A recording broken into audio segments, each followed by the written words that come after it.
This hour brought to you by Spencer Callahan Injury Lawyers. LA 21-12681. Offices in Baton Rouge. Now, Hunt Palmer on 104.5 ESPN Baton Rouge. Holding down the middle of the day. Live from the Mercedes-Benz of Baton Rouge studios. This is Hunt Palmer. Welcome in. Hunt Palmer coming to you from the Mercedes-Benz of Baton Rouge studio downtown in the capital city on this Wednesday. You're maybe nursing a little bit of hangover after the 4th of July or getting back into the flow of work. However you're taking us in at this point, we appreciate you making us part of your day. Lots to get to over the next 2 hours as usual. It's the kind of slower time, but we still got things to talk about. Cody Worsham is going to join us in 15 minutes. He's, of course, the Chief Brand Officer over at LSU and wrote a really good piece on this LSU baseball team that's up at lsusports.net if you want to check that out. But we'll talk to Cody about that in 15 minutes. It's a What If Wednesday. We'll do that at 1:30. Shay Dixon's going to come on at 2 o'clock. There's not anything pressing on the recruiting trail at this point, but I just want to talk about this year in state and how well LSU's doing and what may be the next boxes they need to check. So we'll just do some general recruiting overview stuff with Shay coming up at 2 o'clock. So plenty to get to here on this Monday. We're going to start with football. Blake Topmeyer of USA Today was doing a piece on Brian Kelly and a Q&A with him, doing an interview, and I wanted to take one of the quotes and kind of expound on it a little bit. The question that Blake Topmeyer asked Brian Kelly was, when do you feel like this program will be ready to compete seriously for a national championship? And Kelly's answer, and I'll just read it to you and then give my thoughts on it, was, we need another year of recruiting. One more really good year on both sides of the ball, I think, puts us in a position where I think year 3, the consistency piece, the depth of our program, the messaging, all the things we do on a day-to-day basis, puts us in a position to compete for a championship. Year 2, the foundation is in place. I think there's a really good confidence within the group. We've got good players. There's some holes. There's a little air coming out of the tire here and there. I think we've kind of patched most of it. But I think year 3 is probably where I'll feel in terms of building a program. We've had enough time to really put the pieces together. Well, as you're well aware, this is not year 3. This is year 2. And you'll immediately run to Kim Mulkey in year 2 and Jay Johnson in year 2, and I get all that. That's not really the conversation that we're having here. The question is, do you agree with Brian Kelly when he says that we're not ready to contend seriously for a national championship right this second this year? I don't. I'm certain that he may feel better about his team in year 3, that he feels better about the foundation they've put in place, 2 full years of high school recruiting, another year in the transfer portal, getting in place the systems that he wants in place off the field, the coaches he wants in place. I think, sure, he might feel better in year 3. But let's be real. Like, as of Thanksgiving Day, there were 6 teams that had a chance to win a national championship last year, and LSU was one of them. So for me to sit here and say that you're taking a significant step back in year 2, I disagree. I think LSU can contend seriously for a national championship this year. Would I bet on LSU to win the national championship? No. Do I think they can contend? However you want to define that? Yeah. You got an all-conference level quarterback. You've got 4 offensive line starters back, including your tackles in year 2 that you feel like are pros. You've got 100 running backs that you can cycle in and out. You've got a true number 1 wide receiver in Malik Neighbors, plus real depth at that position. Brian Thomas, Saren Anderson, Chris Hilton. I could go on and on. You know those guys. You got a really good tight end. Defense, okay, you're not quite as strong there on paper. You've brought in a bunch of transfers up front that you hope can handle the load on the edge, but you've got an All-American type player in Mekhi Wingo and an All-American type player in Mason Smith at tackle. Is it the traditional LSU secondary? Probably not. Does it have some talent? Yeah. It's not a perfect roster. I'm not suggesting that LSU's got a perfect roster here. But I do think they can contend seriously for a national championship as that question is posed. Now, the line here is so fine when you're talking about competing for a championship. Because one play here or there, maybe a field goal at the end of a game early in the season, a couple of feet here or there, makes a massive difference in football. You throw 2 losses in there, okay, you're in big trouble. It's not like baseball, like we just watched, where you can have 3 weeks where it's just not clicking. You can have a month early in the season where things just don't look very good. Looks like there's holes everywhere. And that doesn't knock you out. So that is the margins there are significant. In college football, they're razor small for one more year. So the point of this segment is not to suggest, hey, LSU right here, right now, look out national championship. That's not it. But the point I am making is like, when you look across the board, like Cal ain't going to do it. Neither is Georgia Tech. Texas Tech's not going to win the national championship. There are only so many schools capable of doing this. And LSU is year in and year out one of them. That doesn't mean that you do it every year. You don't. Alabama's been on an unbelievable run, and Georgia's real hot right now, and Clemson's had their go at it, and Ohio State's always really good. But LSU's in the conversation. And some years just doesn't go very well. And some years it clicks, and there they are. That's why they've played for this thing 4 times in the last 20 years. That's why they've won it 3 times in the last 20 years. And we're about to get into talking season where we're going to break down everybody's returning offensive linemen and everybody's, rush edge guys and who's got the top draft picks and what do these quarterbacks, these new ones look like, transferring everywhere. And we're going to get into talking season heavy in 2 weeks up in Nashville. And August will run on sound bites and we'll be chomping at the bit to get into a game. But right now, if you just zoom out and go 30,000 feet, what am I looking at here?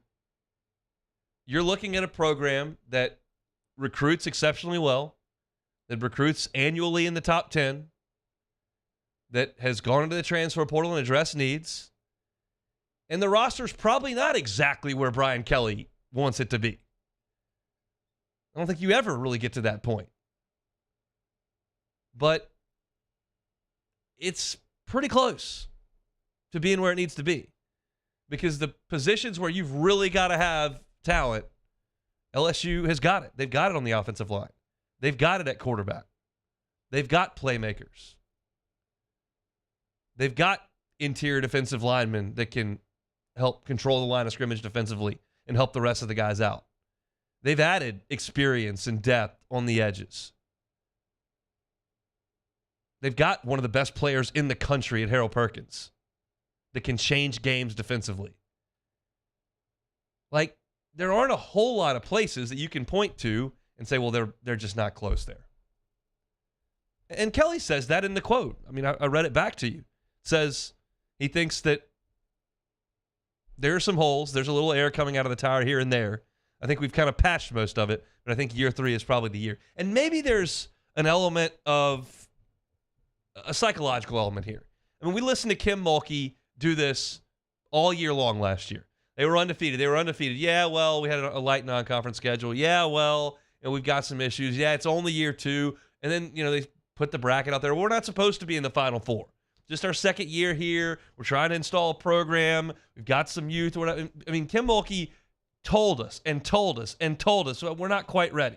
And maybe they wouldn't have been if Caitlin Clark's Iowa team wouldn't have played the game of their year and beaten South Carolina. And maybe South Carolina gets to that final against LSU, and maybe they beat them by 30. I don't know. And then we've totally changed the discussion. But that's not what happened. So maybe there's a bit of a psychological piece to this that Brian Kelly is using. We know how big into psychological things he is. But I'm just sitting back here and looking at it nuts and bolts. And I'm telling you right now that LSU is going to be picked first or second in the West. And pretty much automatically, if you're towards the top of an SEC division, you're contending for a national championship. Pretty much. Not a lot of 3 and 4 loss division champs. Now, last year, A&M beat LSU right at the end, and it shifted this whole discussion because LSU was going to compete for the SEC championship, and they had 3 losses. But that's not the norm. You tell me. We're going to put it up on the Citizens Bank and Trust poll question of the day. Is LSU ready to seriously contend for a national championship in 2023? And I know that we're feeding that to a bunch of LSU people, so that's going to likely impact the results of the poll pretty significantly. But again, I'm not betting on them to be much better than Georgia or to be better than Ohio State or to go to Tuscaloosa and win. Right now, as we sit here in early July, I'm not betting on that, but I'm just telling you, I look at the roster, I look at what they've got. I think that's a team that could contend for a national championship. We got all month to talk about that, don't we? So we'll see what the Citizens Bank and Trust poll question of the day might reveal. Again, tons to get to here on this Wednesday edition of the Hunt Palmer Show. Appreciate you locking us in. Hope everybody had a good 4th of July, a safe 4th of July. Back in action in the office today. Nice to kind of break the week up a little bit. I was talking to one of my buddies earlier today. I was like, back to this Wednesday is awesome. I was in the pool all day yesterday, and now we already have half the week over. I was like, yeah, that's pretty good. We're working towards the weekend here on the Hunt Palmer Show. We're going to go to the JimsFirearms.net hotline and chat with Cody Worsham coming up here next. Shay Dixon in hour number 2. Stick with us on the Hunt Palmer Show. Hunt Palmer on 104.5 ESPN Baton Rouge. LWCC is Louisiana Loyal, elevating and celebrating champions of Louisiana. We've been telling you about Corey Barr all month of June and here into July. Corey is a champion of Louisiana. He's a chef. He's a restaurateur. He's grown some national acclaim because he beat Bobby Flay and Food Network Next Star in 2017. But he loves home, which is Monroe. That's why he operates his 3 businesses out of Monroe, and he takes a lot of pride in being from Louisiana. We like telling stories like that. So let us go to lwcc.com/champions and see the champions we've talked about, like Corey Barr, and nominate a champion of Louisiana, whether it's a nonprofit, whether it's a person, a business, so that we can be a mouthpiece and tell their story. Corey Barr is a champion of Louisiana, presented by LWCC. Our listeners fire off their opinions on the JimsFirearms.net hotline at 499-1045. Keep listening for your next chance to shoot us your thoughts with the JimsFirearms.net hotline on 104.5 ESPN Baton Rouge.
Charles Hannigan, join me and Jimmy out for the next edition of Live at Lunch. We're at the original walk-ons, Burbank and Nicholson. Live at Lunch, 11 a.m. weekdays on 104.5 ESPN Baton Rouge.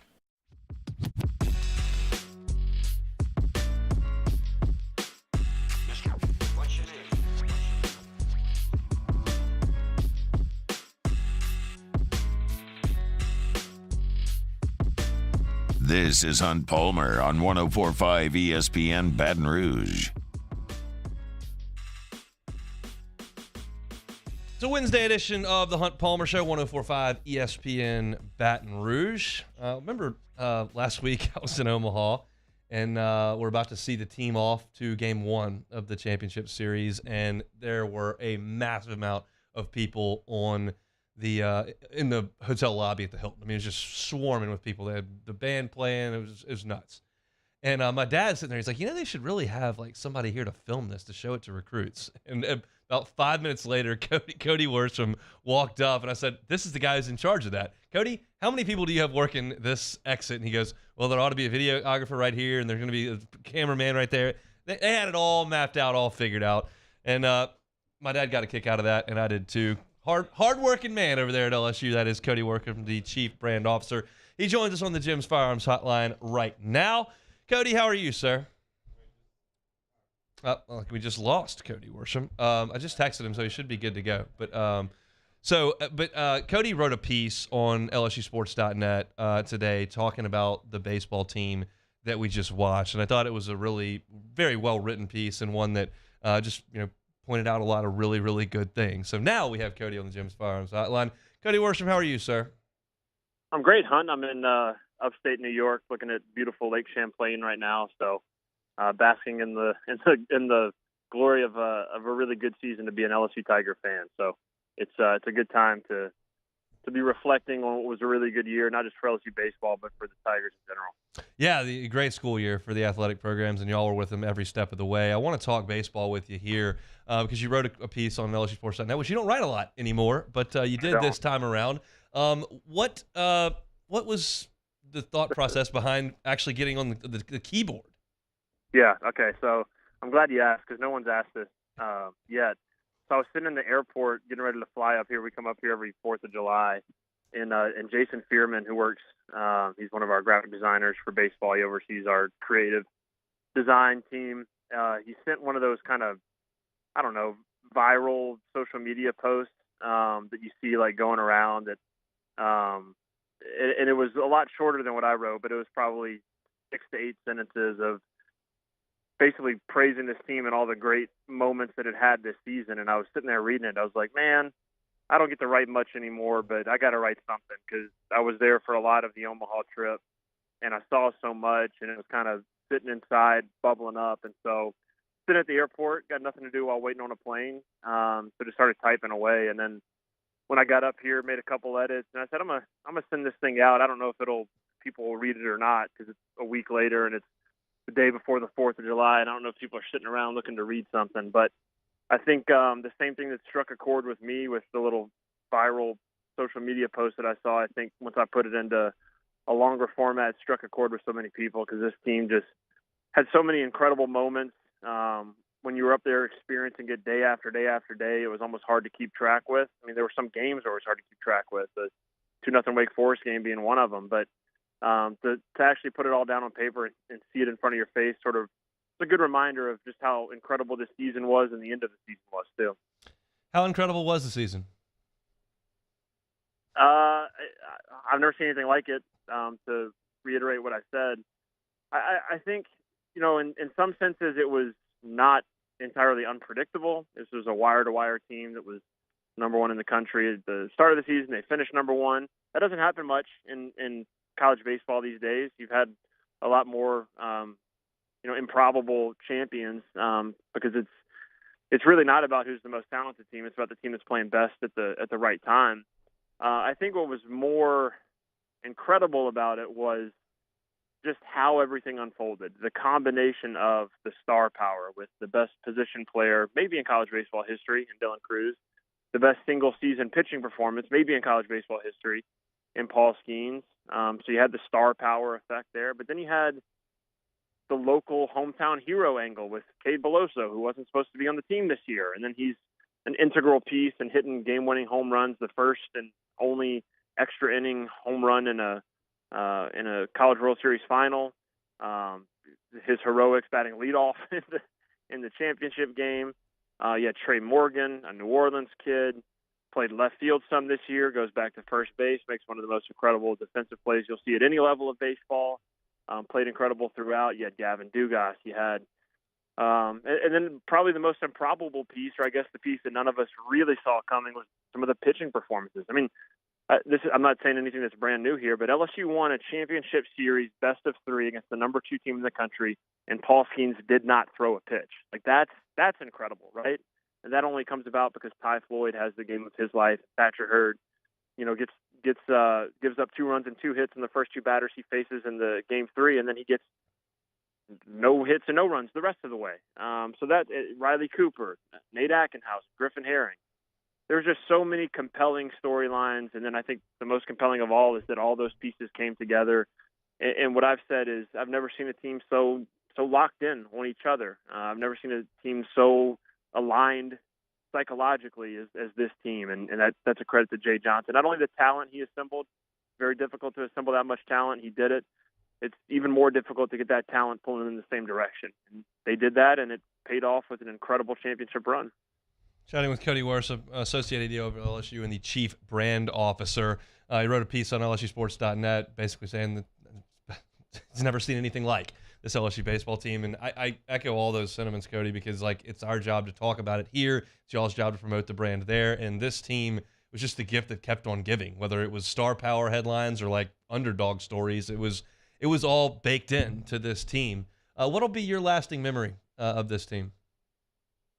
I think my lasting memory will be some of the celebrations, the Super Regional celebration at home when they clinched the trip to Omaha.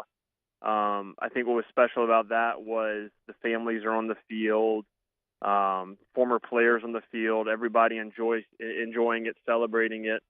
I think certainly the celebration after Tommy White's walk-off to advance to the finals on the field, the players, the sheer joy, exhilaration, because they had sort of climbed that mountain after losing the second game in the College World Series, to come out of the loser's bracket and do it in such dramatic fashion that there was a real celebration there.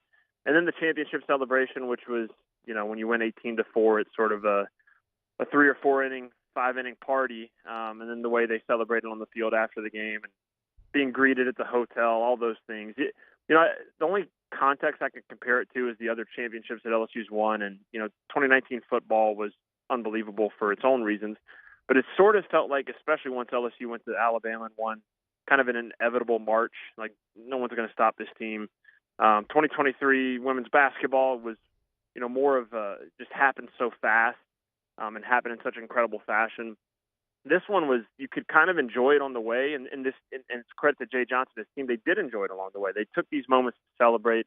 They weren't so heavily focused on winning the championship that they didn't celebrate the I won't even call them minor victories, but the victories, the key victories along the way. They celebrated those, but then they regrouped and refocused and got back to the task at hand, and then it culminated in a championship. So I think it's this team's ability to enjoy what they were doing, to enjoy the work, enjoy the process, but stay in the moment. It's cliche. Every coach says it. Very few get their teams to do it. This team is sort of the epitome of where I think any championship team should be psychologically, both loving the game and having the joy of playing the game with each other and with their teammates, but also being super, super focused on really the task at hand. And that, I think that led to some really fun celebrations and some real enjoyment for the fans.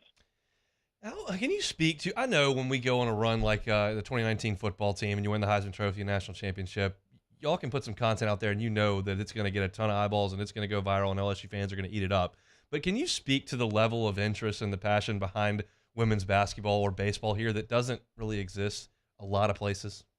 Yeah, it's crazy. I mean, being in Omaha, I don't think anyone that's ever been there, this is a surprise to anyone that's observed it, but it really is breathtaking when you're there in the championship series. And I'll say 80-20 LSU fans, and that's being really conservative. I mean, there were LSU fans everywhere. I mean, it was believable. And then, when we see some of the social media numbers, whether it's women's basketball or baseball, I have trouble putting it into words. I can put numbers to it. I can go sit down and crunch the numbers and show that, the brand of these programs is really resonating. And I have theories on why it does and what we need to do to continue that. Biggest of them, this is what I get paid for, Hunt. This is a shocking revelation, is winning. People really like when we win. So if we keep doing that, I think that's a good strategy. But I think there is something to this fan base, how much it loves winning, how much fun we have winning. It's not robotic. It's not, this machine. There is some joy to it. There is a piece of, being the state of Louisiana, the way we celebrate things so uniquely. There is a piece to it with the brand history of LSU. Yeah, I think one of the best things is the crossover we have, not only with our sports but with our athletes. One of the games we were up in Omaha, Jimmy Burrow was there, and I got a chance to talk with him for a little bit. And he was talking about how when Joe came back for the spring game, and as we all know, Joe isn't the most giddy character. He's pretty calm, cool, and collected, doesn't get overly excited about things. Mr. Jimmy said Joe was more fired up about meeting Angel Reese than anything he had done since he had been coming back to LSU, So there's this crossover with past athletes, current athletes. I just saw a picture of Joe and Odell Beckham on social media that's going viral.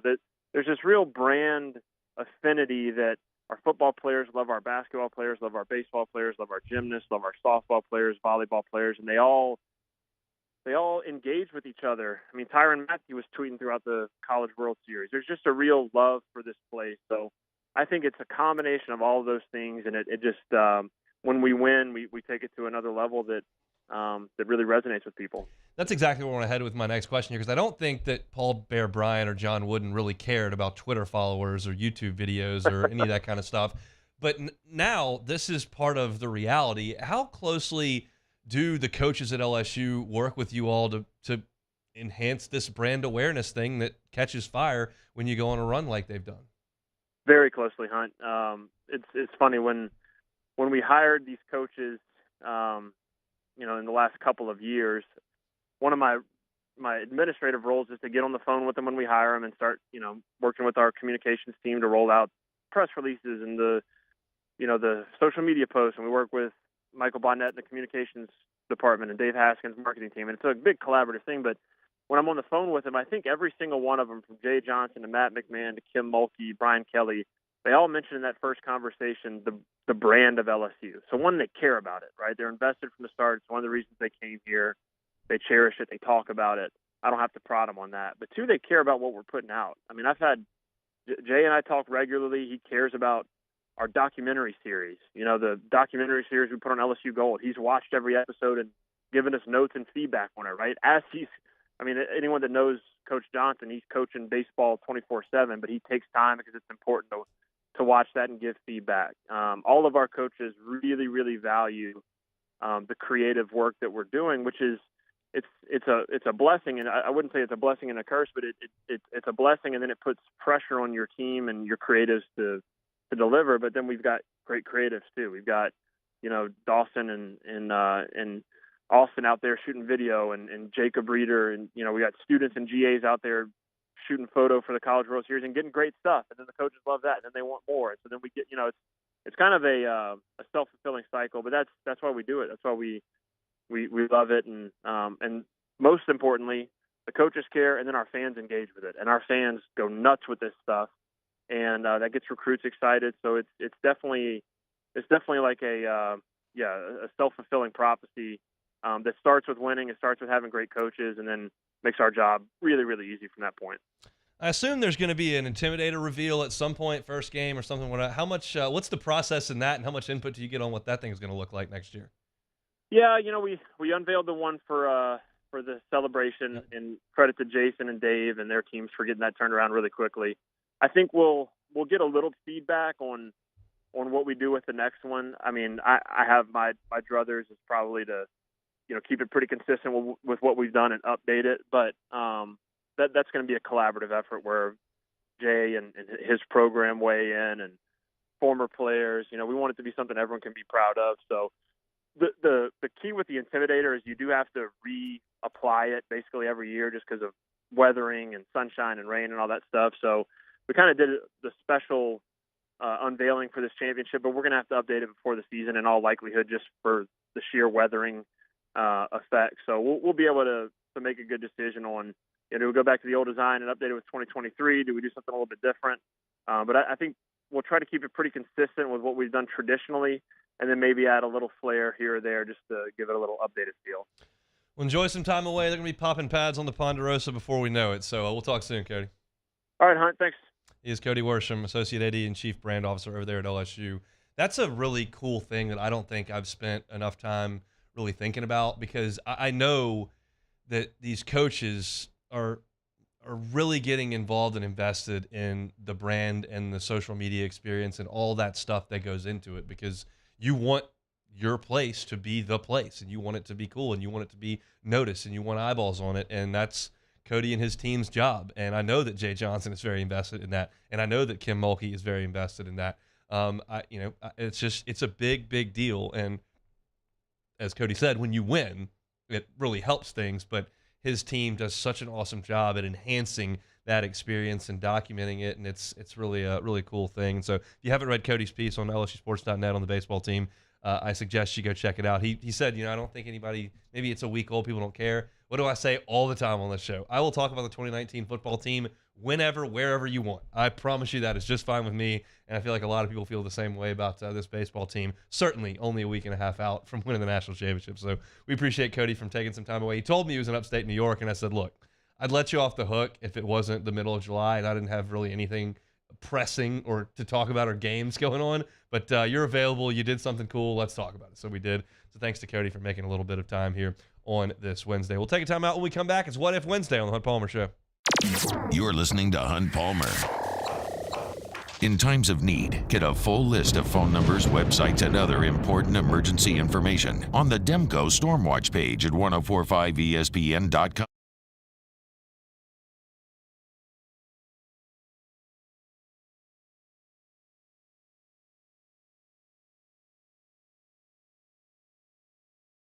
Poll of the day via Twitter at 1045ESPN. The Windsor Senior Living Community in Mandeville, Louisiana is a beautiful, vibrant apartment community geared toward seniors. They are nestled right in the heart of Mandeville, where seniors live a more carefree lifestyle in spacious apartments with the peace of mind that comes from having a little extra help. Call the Windsor at 985-624-8040 to schedule a lunch and tour. Come see how the Windsor can be your passport to peace of mind.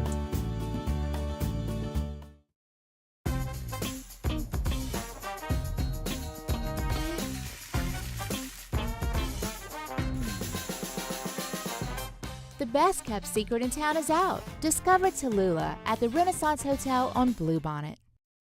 Bayou Ford has the new inventory to get you in a new Ford truck or SUV today, or customize your next vehicle just the way you want it. All new Bayou Ford vehicles come with a 1 million mile powertrain warranty. The crew at Bayou Ford is going to do right by you. Gulf Coast Office Products is a nationally recognized Savin office equipment dealer based right here in Louisiana. Over 100 employees strong, Gulf Coast has the boots on the ground to support all vertical markets, from education, engineering, legal, and finance. With the latest in office technology, from desktop to production segment units, Gulf Coast and Savin have the perfect fit for you. Call 225-756-2644. That's 756-2644 for Gulf Coast Office Products.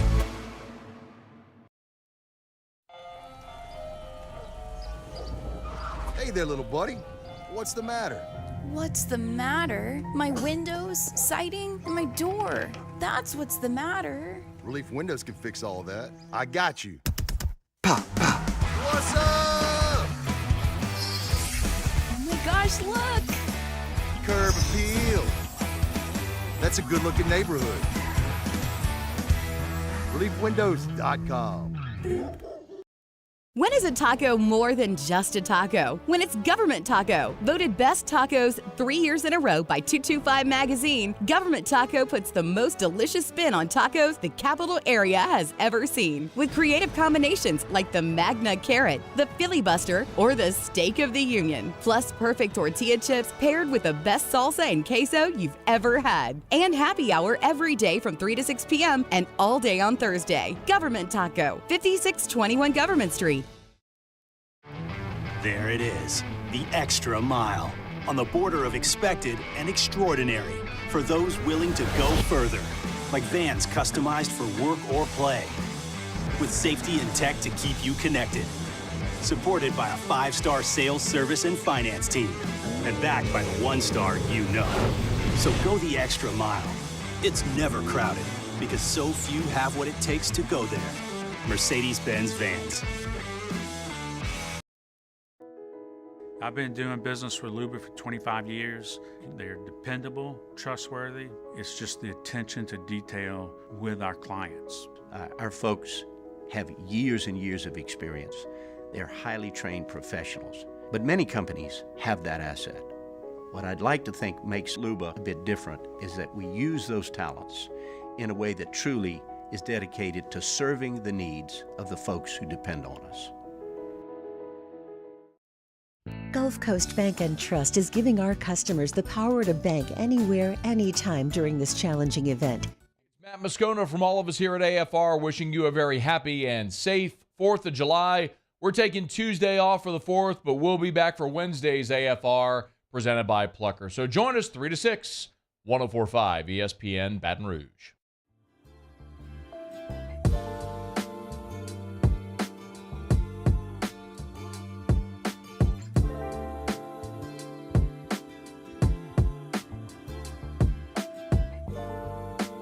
You're listening to Hunt Palmer on 104.5 ESPN Baton Rouge. Thanks to Cody Worsham for stopping in. Shay Dixon of the Bengal Tiger, part of the On3 Network, going to be with us in 25 minutes talking recruiting. But right now, middle of the first hour on Wednesday, What If Wednesday? Time, space, reality. It's more than a linear path.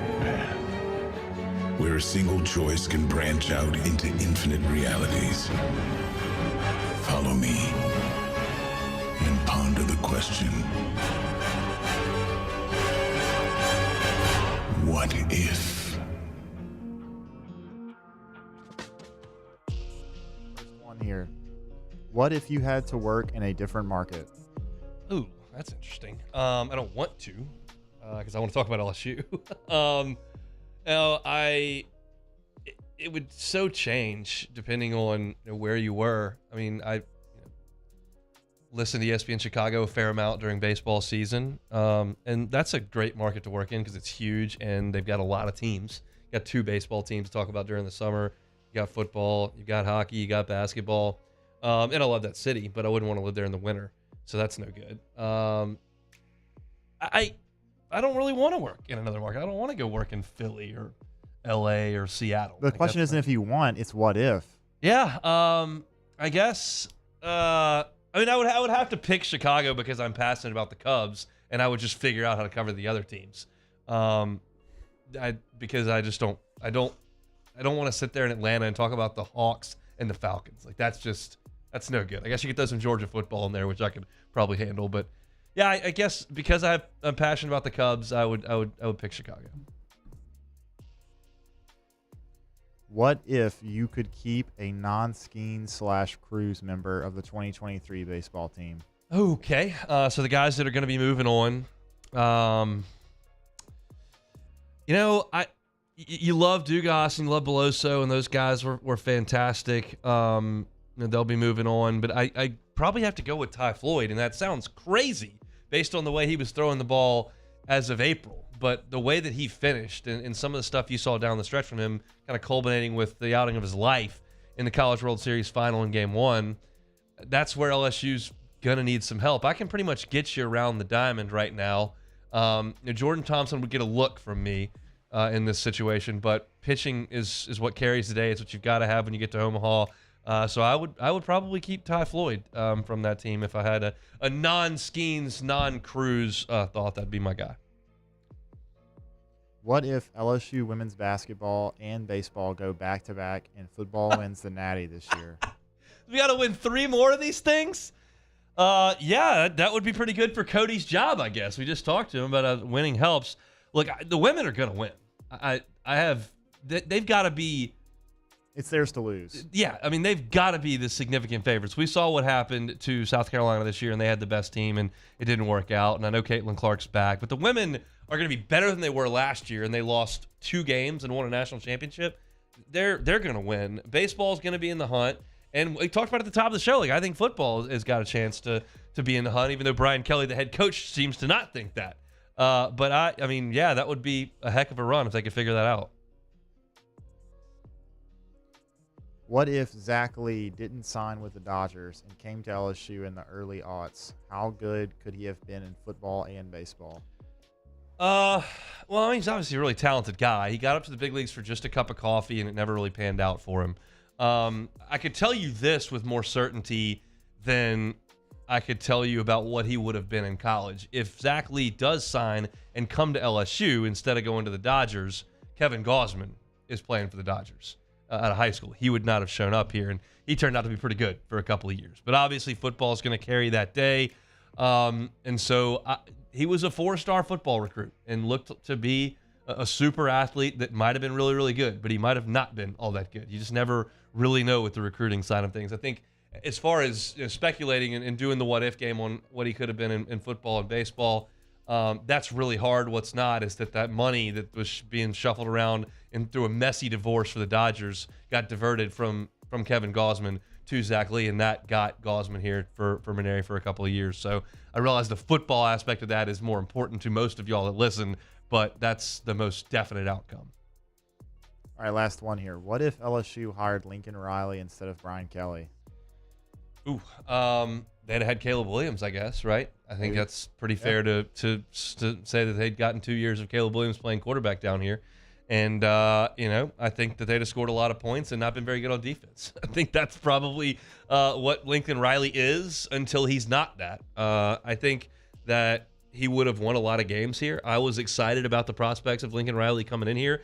I hope that Scott Woodward one day, like Skip, 25 years after the fact, has gone on with Jimmy and Charlie and kind of told the stories of what was going on with Nick Saban and all those talks. And coaching searches always get everybody all amped up, and you're jumping at every rumor you can find on Twitter like a dog chasing a car. It's just the way that everybody is on coaching searches. And the fact of the matter is that very few people actually know what they're talking about. And far more often than not, folks that are talking about things, whether it's, writing in the newspaper or talking about it on our air or talking about it on a message board or just talking about it with your buddy at a bar, like, most people are wrong while the coaching search goes on.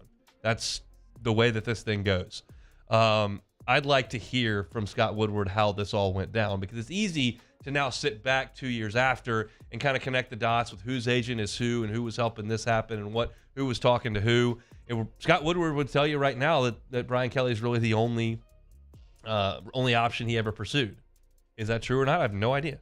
I don't even have the energy or care to speculate. I know that he hired a really, really good football coach, and the returns earlier are very, very good. But I was excited for Lincoln Riley to come to LSU. That was the hot topic. That was the hot rumor, and I was on board with it. Give me a guy who consistently recruits 5-star quarterbacks, who scores a truckload of points, put him down here in a place where we breed excellent defensive players, give him $2 million to hire a defensive coordinator, and let's go. And I think that would have been a great recipe. I think Brian Kelly is a great recipe as well. That's the beauty of the LSU football job, the beauty of the LSU baseball job.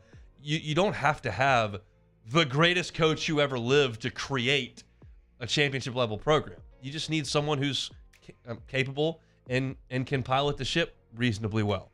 And that's why the last 3 guys that have been the head coach at LSU for football have won national championships. That's why 3 of the last 4 LSU baseball coaches have won national championships.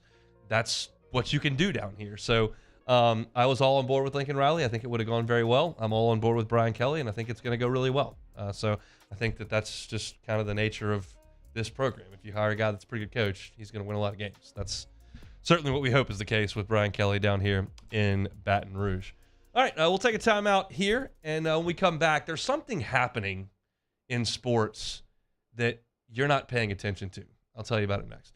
Hunt Palmer on 104.5 ESPN Baton Rouge. One Bath and Closets. OneBathAndClosets.com is the website. David Duvall and his team been in the game for 30 years, redesigning and remodeling bathrooms and closets. Maybe it's not your bathroom that needs the renovation or the remodeling. Maybe you've got a loved one who's getting older and may need some help in the bathroom, whether it's guardrails or maybe a walk-in tub. If that's the case, that's a big part of what David Duvall and his team do, and they're very, very capable. They'll come in, check out your home, give you a free consultation, show you what they can do, and maybe these changes in the bathroom will help your loved ones stay in that home longer than they otherwise could have. Won't know until you try it with One Bath and Closets. Go to the website, onebathandclosets.com. You can see some of the testimonials of the people that David has worked with. You can see some of the great work that they've done. You can also request that free consultation I tell you about each and every day. The website is onebathandclosets.com, onebathandclosets.com. Our listeners fire off their opinions on the jimsfirearms.net hotline at 499-1045. Keep listening for your next chance to shoot us your thoughts with the jimsfirearms.net hotline on 104.5 ESPN Baton Rouge.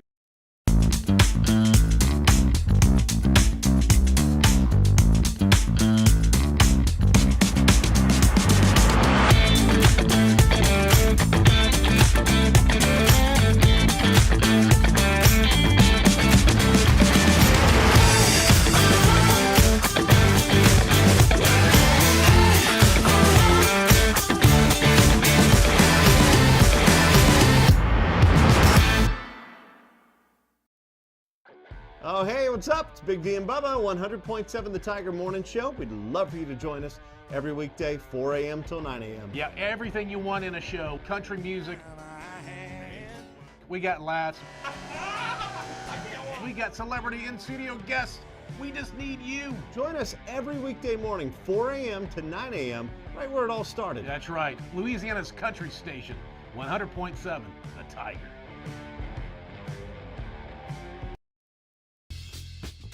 This summer, retirement is a state of mind.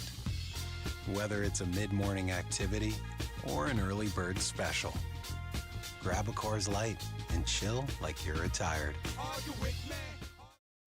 Bayou Chrysler Dodge Jeep Ram has $25,000 off new 22 Ram 1500 SCA trucks and incredible deals on all remaining 2022 inventory, all with Bayou's 1 million mile warranty. The crew at Bayou Automotive is going to do right by you. Gulf Coast Office Products is a nationally recognized Savin office equipment dealer based right here in Louisiana. Over 100 employees strong, Gulf Coast has the boots on the ground to support all vertical markets, from education, engineering, legal, and finance. With the latest in office technology, from desktop to production segment units, Gulf Coast and Savin have the perfect fit for you. Call 225-756-2644. That's 756-2644 for Gulf Coast Office Products.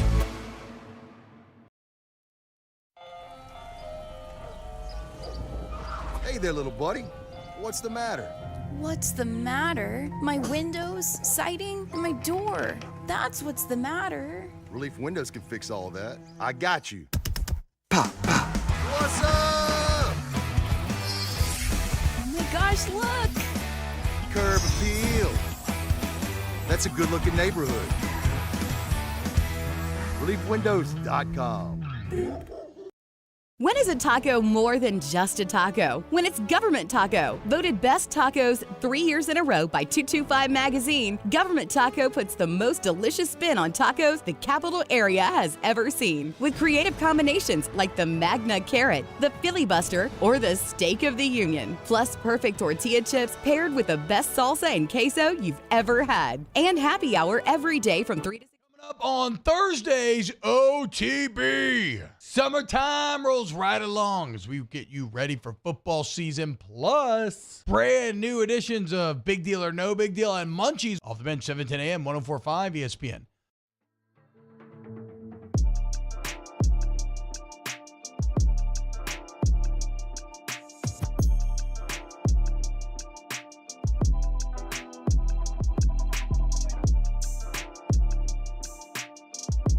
This is Hunt Palmer on 104.5 ESPN Baton Rouge. So we'll wrap up hour one here with SITs coming into this segment is something that was going on in sports that you, my listener, are not paying attention to. And I feel confident in that assertion. Some of you are, but most of you are not paying attention to this. Shohei Ohtani is doing things we have never seen before. Let me put some numbers to this because Jeff Passan wrote a story on ESPN asking if Shohei Ohtani just had the greatest month in the history of baseball. And he backs it up with a lot of weighted on base average and WAR plus, and all these. We're not going to get into that. But I'll give you some easy stuff. You probably know, as Joe sports fan who watches some Sports Center and sees stuff on Twitter, that Shohei Ohtani is really good. He's a good pitcher and he's a good hitter, and it's really exciting to watch. And he hits it really far and he throws hard, and it's great.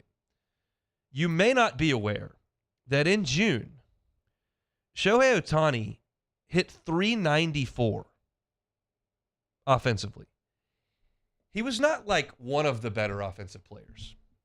He led Major League Baseball in on-base percentage at 492. That's basically what Dylan Cruz did against college kids for a season.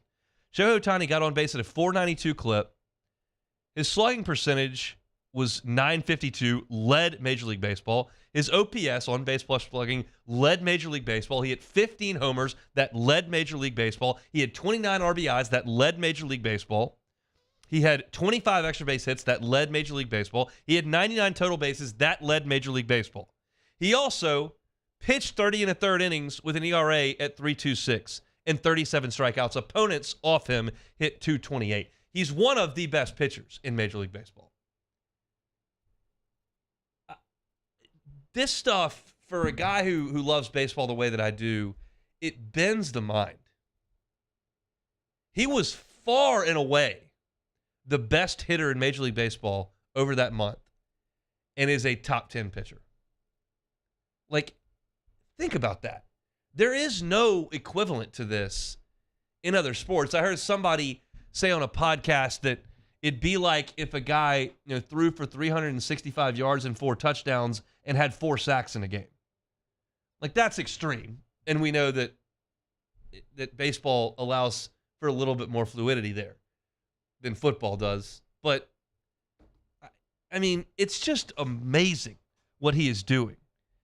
And he's going to hit the free agent market this year and command maybe $600 million. $60 million a year for 10 years. He's about to turn 30. But that is one of the most unbelievable things I've ever seen. I follow baseball fairly closely. Now, I've been pretty consumed with LSU over the last month, as not as much with Major League Baseball. But I did not know that Ohtani was the best hitter in the league for a 50-day stretch. I know that he hits 440-foot homers, and I know that his exit velo on home runs, he's hit 5 of them over 115 miles an hour, and there are like 10 teams that don't have one of those this year. Like, some of the stats like that stuff gets to me. Some of the freakish stuff he does from a metrics perspective. When you start to pull in these statistics, and not like, oh, he's one of the better hitters in the league. He leads Major League Baseball in almost every statistical category, and then he goes out every 5th day and throws 100. I know that he plays in Anaheim, and I know that English is not his first language, and I know that those two things make his marketability a little bit more difficult. Let's just call it what it is. Nobody cares about the Angels. They're on really late at night, and we like people that speak our language. It's a little bit more easy to digest. And so I get the obstacles there, but to me, Major League Baseball is not getting what they could out of this guy. They're just not. Don't even get me started on the Angels, who have 2 of the greatest talents in the history of the sport and can't make the playoffs. I know they both just got hurt in the same day yesterday, but they've had them for a couple of years, and they can't figure it out. But statistically, what Shohei Ohtani is doing, this is not like Babe Ruth pitched and hit 1 year. He was a really good pitcher, and then he became the greatest hitter of all time at that point. But he didn't do it really at the same time. Ohtani's come over here, and he's treating Major League Baseball like it's Little League. Like, you have that one kid who's the best hitter, and he can hit the home runs because he grew early, and he throws hard and everyone. He's the best pitcher in the league, too. Like, you have that kid. He's that in the majors. Best players in the world. Sports as hard as it's ever been. Everybody throws 100. He's just like, I'm fine. I'll hit and pitch. I'll be the best hitter. I'll be one of the best pitchers. I thought it was really cool when he started the All-Star game on the mound and then was hitting third. I thought that was really, really cool. Some of the stuff he's doing in actuality, that was like kind of ceremonial stuff, is just nuts. And he's got a blister, so he's probably not going to pitch in the All-Star game this year, which is coming up. But I just think it's worth 5 minutes of our time to sit here in Baton Rouge in July and be like, holy, he did what? It's amazing to sit there and think about. All right, that's it for hour number 1 here on a Wednesday. If you missed it, catch it on demand, 1045ESPN.com's on-demand tab. You can find us on Apple Podcast, on Spotify, on Google, of course, on YouTube. We got folks hanging out in the Bayou Ford chat. If you guys want to throw me a like, I would appreciate that very, very much. Opened up with Brian Kelly's thoughts on whether or not LSU can compete for a national championship this year. Then we chatted with Cody Worsham about LSU's brand. It was a What If Wednesday and a little Shohei Ohtani talk. When we come back on the other side of Sports Center, here's what you're all looking for. A little recruiting update from our guy Shay Dixon. That's next. Bayou Ford has the new inventory to get you in a new Ford truck or SUV today, or customize your next vehicle just the way you want it. All new Bayou Ford vehicles come with a 1 million mile powertrain warranty. The crew at Bayou Ford is going to do right by you. I've been doing business with Luba for 25 years. They're dependable, trustworthy. It's just the attention to detail with our clients. Our folks have years and years of experience. They're highly trained professionals, but many companies have that asset. What I'd like to think makes Luba a bit different is that we use those talents in a way that truly is dedicated to serving the needs of the folks who depend on us. The importance of doing this Fortified program and offering it to people down here is, number one, the only real chance you're going to get to do this is when you put on a new roof or build new. And through companies like HUDCO, who's kind of leading the way in this thing, it's going to offer the customers a huge advantage in the insurance market and the price of their insurance. You know, we're not looking to make a fortune off fortifying. We're trying to give you a better product than our competitor at the moment. I'm trying to do something that he can. I'm trying to give you something better. So a lot of these insurance shops, you're getting a re-roof, you're only paying your deductible. Let's sit down and talk about the Fortified and let's see what it does to your insurance premium. You're getting a steal. Yeah. You're getting a brand new roof and a Fortified certificate for your deductible, essentially. I think we're rocking and rolling.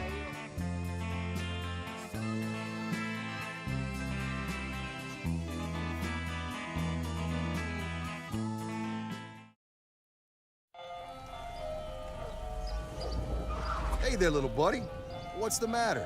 What's the matter? My windows, siding, and my door. That's what's the matter. Relief Windows can fix all of that. I got you.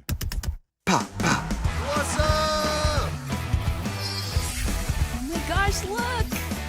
Curb appeal. That's a good-looking neighborhood. ReliefWindows.com. There it is, the extra mile. On the border of expected and extraordinary for those willing to go further, like vans customized for work or play, with safety and tech to keep you connected, supported by a 5-star sales, service, and finance team, and backed by the 1-star you know. So go the extra mile. It's never crowded because so few have what it takes to go there. Mercedes-Benz Vans. When is a taco more than just a taco? When it's Government Taco. Voted best tacos 3 years in a row by 225 Magazine, Government Taco puts the most delicious spin on tacos the capital area has ever seen. With creative combinations like the Magna Carrot, the Filibuster, or the Steak of the Union. Plus perfect tortilla chips paired with the best salsa and queso you've ever had. And happy hour every day from 3 to 6 p.m. and all day on Thursday. Government Taco, 5621 Government Street.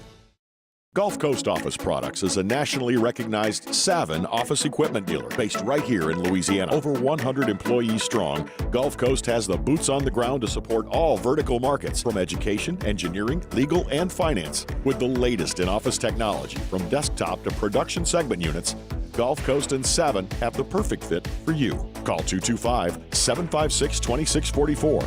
That's 756-2644 for Gulf Coast Office Products. Bayou Chrysler Dodge Jeep Ram has $25,000 off new 22 Ram 1500 SCA trucks and incredible deals on all remaining 2022 inventory. All with Bayou's 1 million mile warranty. The crew at Bayou Automotive is going to do right by you.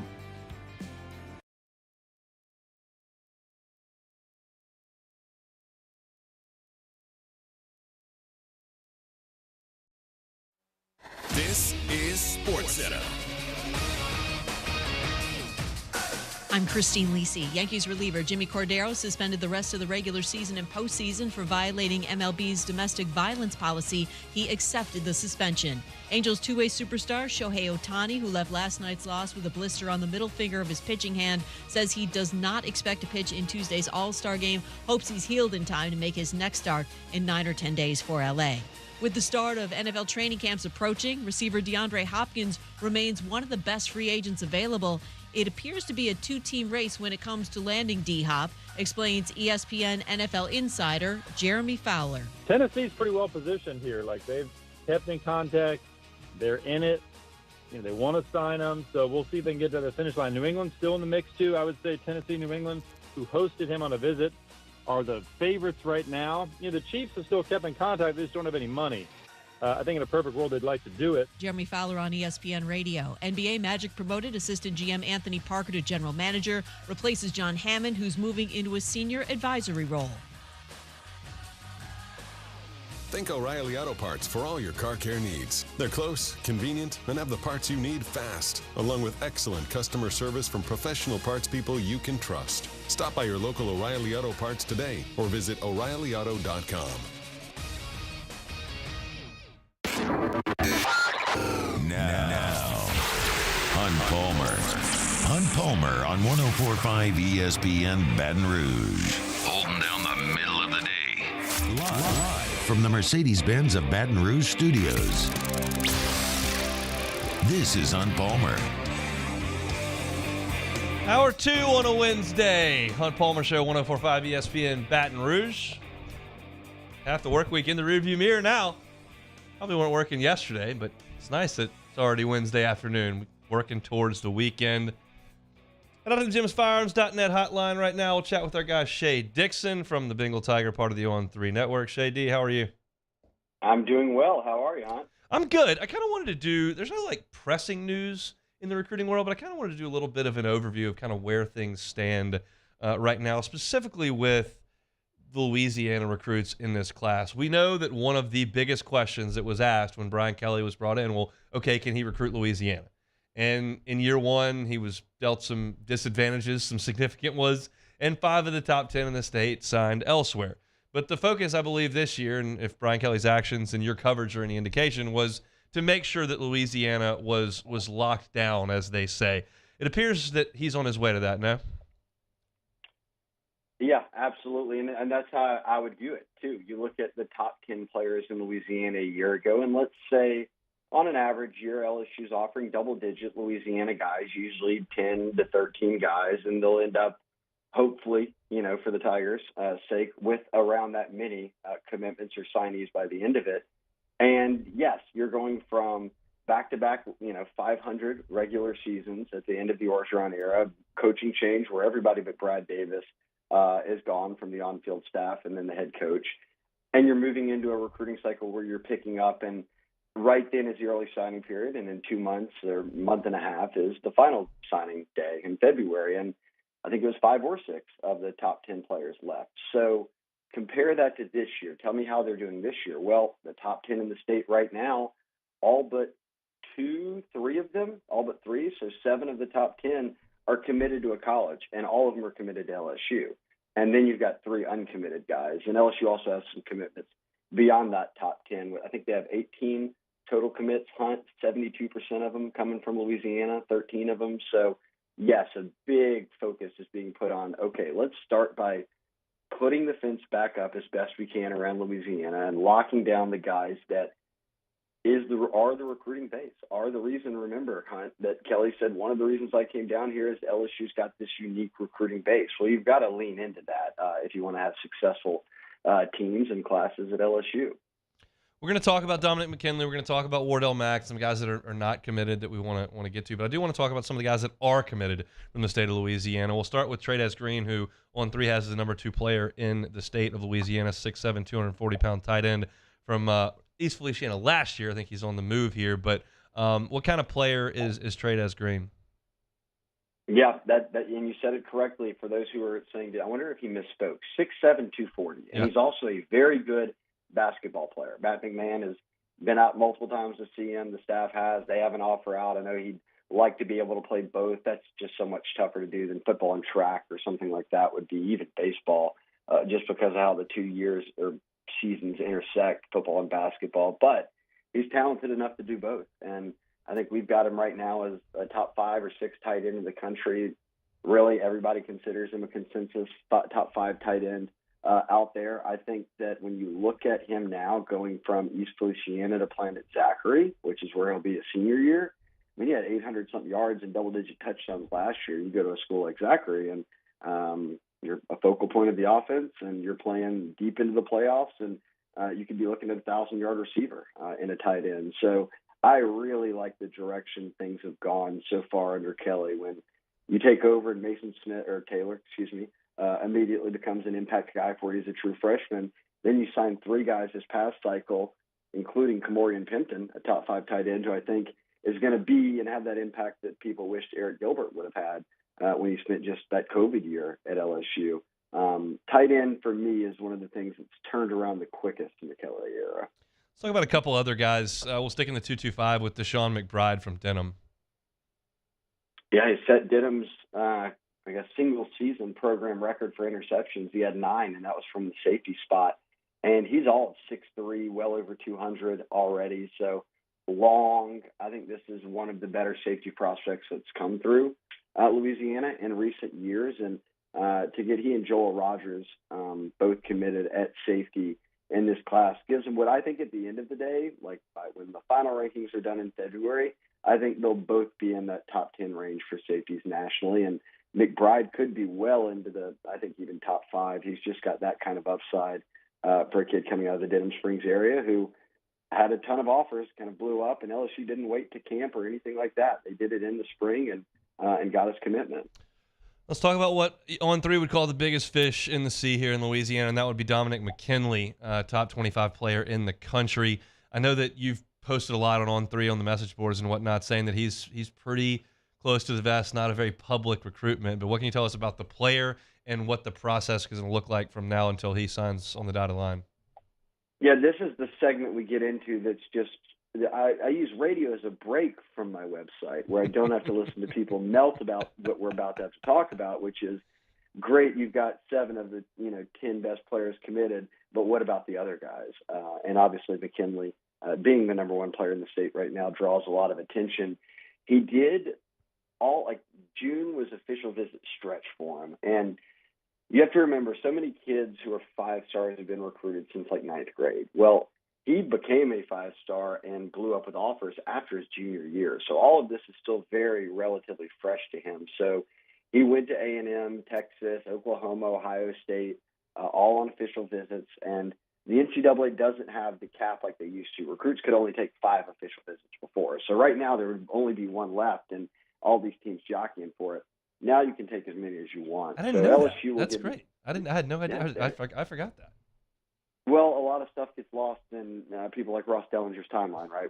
They're all just, the NCAA is dropping 800 new adjustments a month, and that was one of them. So you've got unlimited official visits now for a prospect, and LSU will get one. I won't be surprised if Bama, Georgia, teams like that get one. This is a kid who's being recruited by everybody, but I still think at the end of the day, yes, LSU had a couple kids out of Westgate leave in the past couple of cycles and go out of state, but in the Acadiana area, it's always been sort of LSU getting wins there, and him being number 1 in the state, I think they'll prioritize that and find a way to get it done. Who do you think the biggest threat is to LSU? Oh, I'm not sure. I mean, if you talk about a guy like Wardell Mack, John Arrett, I would say, okay, maybe a Texas. With McKinley, he just is so new to this that all of these teams are going to get him to campus and feel like they've got a shot. And, I think he's feeling out all these teams as they go. Well, he learns about, their football team, education, what's the campus like, any of that, because he wasn't even doing a ton of visits before the spring. So I don't know. That's tough. And I could name a few schools. A&M, Texas, I think would be two, but I think a lot of teams feel good about at least being in the race. Wardell Mack's the number 3 player in the state, according to On3. I know there's been a lot of buzz over on the message board about him lately. What are your thoughts on him as a player and what this process may look like? I think he's no doubt one of the best athletes in Louisiana. I mean, he's a two-way player for John Ehret. He rarely ever comes off the field, and he stands out when you watch them play as that guy's clearly one of the best players that's out here, and they'll play some good competition. So for college, he's a corner or a safety. I think teams like him at both. So he's got just overall real versatility, just as a very good football player. As far as his recruitment, Florida is recruiting him and got him on an official visit. Obviously, Corey Raymond's the one who's doing the recruiting there. Texas has been the team who has drawn the most buzz coming out of the summer months, in large part because I think their visit was one that he felt good about. Texas has sort of been on a roll in recruiting, and they've also kind of really prioritized him as an out-of-state guy they wanted to be in on. So if I'm right now, like I said, if I'm looking at who could be the biggest competition for Wardell Mack, I would circle Texas. But I also don't think that, at least if we're going off what he's kind of maintained and said to us on 3, that a decision will come closer to a season, which would mean we're probably more than a month, maybe 2 months away from kind of hearing what he decides. And you're still 4 or 5 months away from seeing what he actually does when he signs. Frank Wilson doing the primary recruiting there, a New Orleans kid?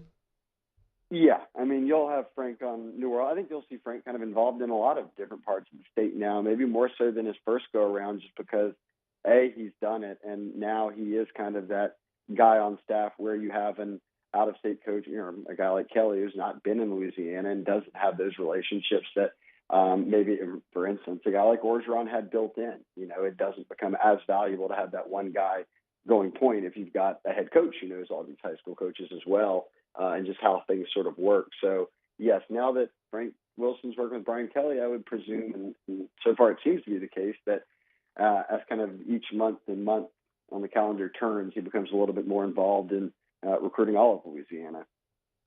Shay, we appreciate the time, man. Anytime, Hunt. I'm glad you got your World Series win with your Pops, and I'm sorry that now you don't have anything to watch but the Cubs. Yeah, that's a little disappointing. I mean, Wimbledon's on in here, and that's not great. British Open next week. We can get excited about that. But, yeah, I appreciate it. I enjoyed the National Championship very, very much. It was great. All right. Well, let's catch up soon. We will. Shay Dixon, Bengal Tiger, part of the On3 network. If you're not subscribed to On3, I would strongly recommend it. The amount of information that he, Billy, and Matthew can put into that message board is shocking to me at times, and they're in full swing here. We talk about that this is the slow time of year for us as far as content because they're not playing any games. It is not the slow time over there at Bengal Tiger on 3. They are all over, and so there's a lot of buzz about Wardell Mack, a lot of buzz about Dominic McKinley, and wanted to get Shay on to kind of give the overview. I liked one of the things that Shay said on their message board yesterday as I was kind of combing through. I said, look, as long as Frank Wilson's on staff at LSU, I'm going to give LSU a pretty darn good shot at pulling kids from John Ehret and the like down there in New Orleans. And so I kind of feel the same way. Frank's had an amazing amount of success recruiting that part of the state, and Wardell Mack's right smack dab in the middle of it. So hopefully he can close that deal as well. But we'll see as the recruiting season never stops. It's something that we can always talk about here on our airwaves. All right, we'll take a timeout. When we come back, there's an idea that's being floated, and it's split coaches down the middle. I'll give my thoughts on it next. You're listening to Hunt Palmer. In times of need, get a full list of phone numbers, websites, and other important emergency information on the Demco Stormwatch page at 1045ESPN.com. Hello, Samantha, dear, I hope you're feeling fine. And it won't be long until I'm with you all the time. But until then, I spend my money up right down on my last dime. Call in Baton Rouge.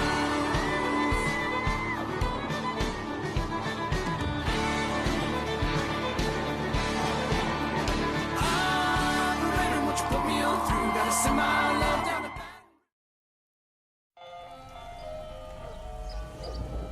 Hey there, little buddy. What's the matter? What's the matter? My windows, siding, and my door. That's what's the matter. Relief Windows can fix all that. I got you. Pop, pop. What's up? Oh my gosh, look! Curb appeal. That's a good-looking neighborhood. ReliefWindows.com. There it is, the extra mile. On the border of expected and extraordinary. For those willing to go further. Like vans customized for work or play. With safety and tech to keep you connected. Supported by a 5-star sales, service, and finance team. And backed by the 1-star you know. So go the extra mile. It's never crowded because so few have what it takes to go there. Mercedes-Benz Vans. Follow us on Twitter at 1045ESPN to cast your vote in the Citizens Bank and Trust Poll of the Day. Vote daily inside Off the Bench, live at lunch, Hunt Palmer. And after further review, Citizens Bank and Trust brings you the Poll of the Day via Twitter at 1045ESPN. When is a taco more than just a taco? When it's Government Taco. Voted best tacos 3 years in a row by 225 Magazine, Government Taco puts the most delicious spin on tacos the capital area has ever seen. With creative combinations like the Magna Carrot, the Filibuster, or the Steak of the Union. Plus perfect tortilla chips paired with the best salsa and queso you've ever had. And happy hour every day from 3 to 6 p.m. and all day on Thursday. Government Taco, 5621 Government Street. Gulf Coast Office Products is a nationally recognized Savin office equipment dealer based right here in Louisiana. Over 100 employees strong, Gulf Coast has the boots on the ground to support all vertical markets from education, engineering, legal, and finance. With the latest in office technology from desktop to production segment units, Gulf Coast and Savin have the perfect fit for you. Call 225-756-2644. That's 756-2644 for Gulf Coast Office Products. I've been doing business with Luba for 25 years. They're dependable, trustworthy. It's just the attention to detail with our clients. Our folks have years and years of experience. They're highly trained professionals. But many companies have that asset. What I'd like to think makes Luba a bit different is that we use those talents in a way that truly is dedicated to serving the needs of the folks who depend on us.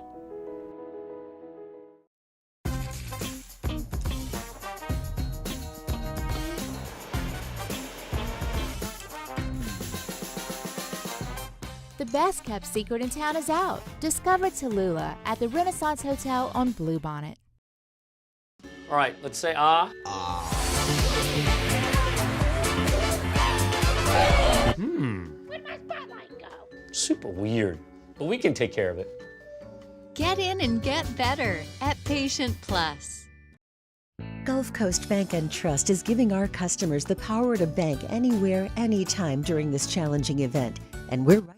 Charles Hager, join me and Jimmy out for the next edition of Live at Lunch. We're at the original walk-ons, Burbank and Nicholson. Live at Lunch, 11 a.m. weekdays on 104.5 ESPN Baton Rouge.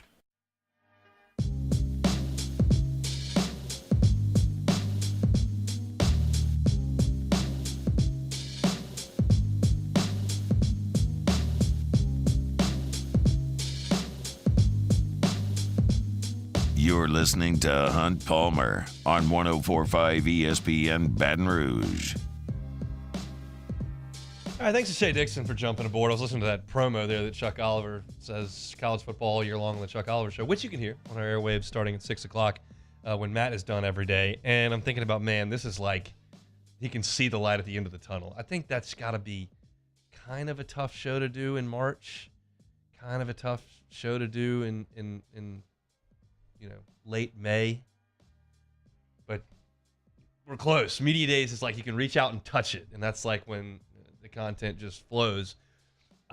We get a little, we get to talk a little basketball, and then we go talk some baseball and kind of keep things fresh. You're going through Mississippi State's defensive line in early May. Like, man, that's not my job. But Chuck does an awesome job, and you can catch him every weekday here at 6 o'clock. Speaking of basketball, I want to talk a little bit about basketball here because I read a story on ESPN.com today talking about college basketball coaches and their feelings on expanding the NCAA tournament. And right now we know there are 68. I don't think there should be 68. I think there should be 64. I didn't think they should go to 65. I thought that was robbing a team of an experience that they had earned. You're telling a team that just won a conference tournament that they don't go play Duke or Gonzaga. They're going to Dayton to go play some other mid-major that no one's ever heard of. Like, that's not the real experience. They should be able to go to the regional site. I didn't like moving to 65, and I certainly don't like moving to 68. I know that it gives you the extra games and whatever, but I don't need it. But they're going to talk about moving this thing to 96. And I saw some quotes from some college basketball coaches. Bill Self said, look, he doesn't think teams are going to take a dip like they do, naturally, because the transfer portal teams that are good are going to stay good because they're going to be able to get really good teams. And so he thinks that expanding is good because it'll allow more teams opportunities. Because if you've got teams at the top who don't take those dips and are always going to take a spot, he thinks there should be more spots for lower level teams. Jim Larrañaga said he's been saying to go to 96 forever. His rationale is if the NCAA tournament is the biggest goal for every college basketball team, but only 18% of the kids get to experience it, and at least half the field from year to year is the same, it only makes sense to expand it to give more student athletes the experience. So that's Larrañaga saying go to 96, let more kids experience the NCAA tournament. Bruce Pearl says that 68 didn't hurt anything, but he is not in favor of going to 96 teams. So they're kind of split on what they want to do.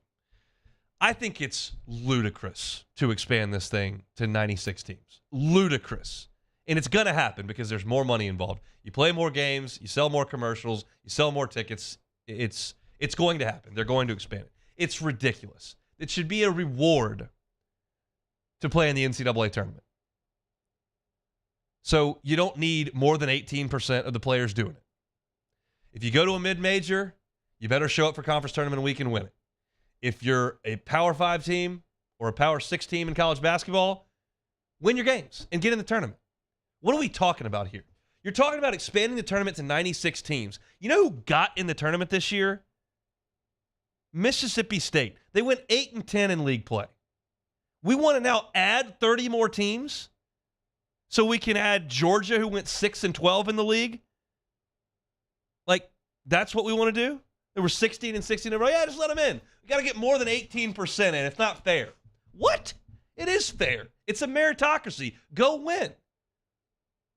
If you're at Nicholls State or Lamar, go win your conference tournament. If you're at LSU or Auburn, you better win some conference games. You better beat Kentucky. You better go to Gainesville and win. You got to beat Arkansas. Like, I could not disagree with this anymore. Like, again, Mississippi State on the road in league play this year, 4-6. They were 8-10. They got in the tournament. They went to Dayton, but they got in. We need more of that. We need more Mississippi States. We need more Wake Forests. You got to have more Washington State. No, you don't. There is never a team that I look at on paper and that is left out of the field of 68 that I go, oh, they really deserve to get in. A&M, Buzz Williams literally cried on the podium last year when they didn't get in. Literal tears. Well, you shouldn't have lost 8 games in a row in February. Sorry. You can continue to cry, but you still didn't beat anybody for a month. It's always money. It's always money. We got to move teams city to city. We got to go play games in foreign countries. We got to allow 96 teams in the NCAA tournament because there's always more money. I'm so pro expanding the college football playoff because I do think you should allow more teams to play meaningful games late in the season. The margin for error is so thin in football, you lose 2 games, you're toast. I think it's better to allow a team a second loss. I don't need 6-6 teams in the playoffs, and that's what we're talking about with the NCAA tournament. It's a reward. You have to earn it. If you go 7-11 in the league, you didn't earn it. Get in the transfer portal, go recruit some guys, come back next year, and try to get in the field of what should be 64. I could not disagree with Jim Larinaga more. And again, I'm bummed out that it's going to happen. They're going to do this because the dollars and cents will dictate it. I'm with Bruce Pearl. I don't think that going to 64-68 really changed much of anything. Gives us a couple of games to watch on Tuesday, a couple of games to watch on Wednesday, and we get on with our lives. Adding 30 teams below a Mississippi State team that was 8-10 in league play this year is asinine to me. Like, you just don't deserve it. But money will win. I realize the dichotomy of my thoughts of hey, I'm pro expanding things on the football side, but hey, in basketball, keep it the way it is. I know that sounds hypocritical. I don't think it is. I think in football, we need to allow meaningful games that will show up in November. And the opposite is true if you expand basketball. The games that you play from November through the first week in March just don't really matter. Just make sure you don't go 2-16 in the league. You're in. Like 30 teams. Imagine adding 30 teams. That's like the whole NIT field. You think any of those NIT teams are awesome? No, they're not. I think we got a little bit carried away when VCU goes to Dayton and makes a run to the Final Four. See, you just got to let them in, give them a chance. No, I'm good. Let's make the games count. Let's make the games count. If you lose too many and you're on the bubble, I don't want to hear you complaining. Certainly want to see you crying in College Station. So we'll see when this happens. I don't think it's an if, but they were certainly talking about it down in Orlando. Last line in this thing says it's the only thing the NCAA owns, and with all the changes the NCAA is going to be in charge of going forward, in charge of the transfer portal, in charge of NIL. Eventually, they're going to be in charge of the tournament, so we'll know what it's going to look like in 5 years. Will the NCAA tournament still be the way we knew it? I think the answer to that is that it will be 96 teams or whatever it is, which I think is ridiculous. I want to do like another poll. Should the NCAA tournament expand to 96 teams? Just put that on the poll too, Casey. We'll figure it out in 30 minutes when we when the show ends. We got 2 Citizens Bank and Trust poll questions a day. That's not against the rules. We can have 6 of them if we want to. I want to remind y'all today, July the 5th, so today, out at the box, the Texas Collegiate League All-Star Game is going to be played. That's the league that the Rougarou play in. They're going to play out at the box. They're going to have a lot of celebrities out there today. Harold Perkins is going to be there. Todd McClure is going to be there. Greg Brooks is going to be there. You're going to see Malik Neighbors, Derek Shipley, Joe Schwartz. Lathan, the kid umpire, is going to be there. It's the Home Run Derby finals are going to be at 6:30 at the box, and the game will be played at 7. It's also going to air on 1045ESPN.com. Charles Hanniger and Tommy Krysan will be on the call. But you want to go out there, watch some baseball, meet Harold Perkins and Malik Neighbors. Adult tickets $10. Children 14 and under get in for $5. Out at the box, chance to do something this evening. Watch the Texas Collegiate League All-Star Game. So thanks to Ronnie Rance for passing that along. Wanted to let y'all know if you're looking for something to do, it'd be a nice little option. Speaking of baseball, we'll get to some of that next. You're listening to Hunt Palmer.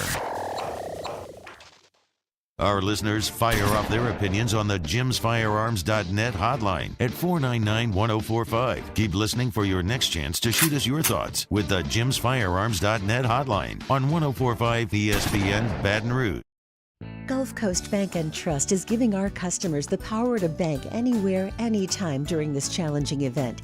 And we're right there with you. Our mobile banking app is a smart way to manage your money and time. Gulf Coast Bank and Trust, the bank that cares about you. Turn my music high, high, high, high, yeah. You don't know what you're doing. Sure I do. I'm from the streets where the hood can swallow on me. Bullets will follow on me. There's so much that you could run the slalom. The cops comb this top to bottom. They say that we are prone to violence, but it's home sweet home. With personalities clashing, chrome meets chrome. Prices up and down like it's Wall Street. Electricity is all around us, and our families depend on it. Every day is sparked by the power of a cold drink or a warm meal, a movie night, and a comforting light at the end of a dark hallway. From sunrise to sunset, playtime to bedtime, our team is ready to take care of your electrical needs. Even in the case of an after-hours emergency, the light in your life shines brighter with Mr. Electric.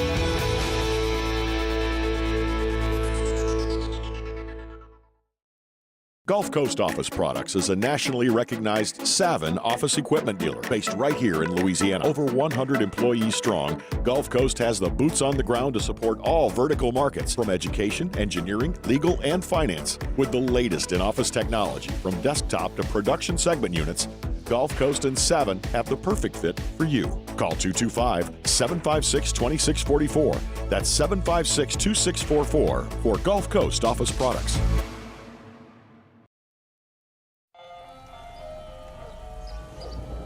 Hey there, little buddy. What's the matter?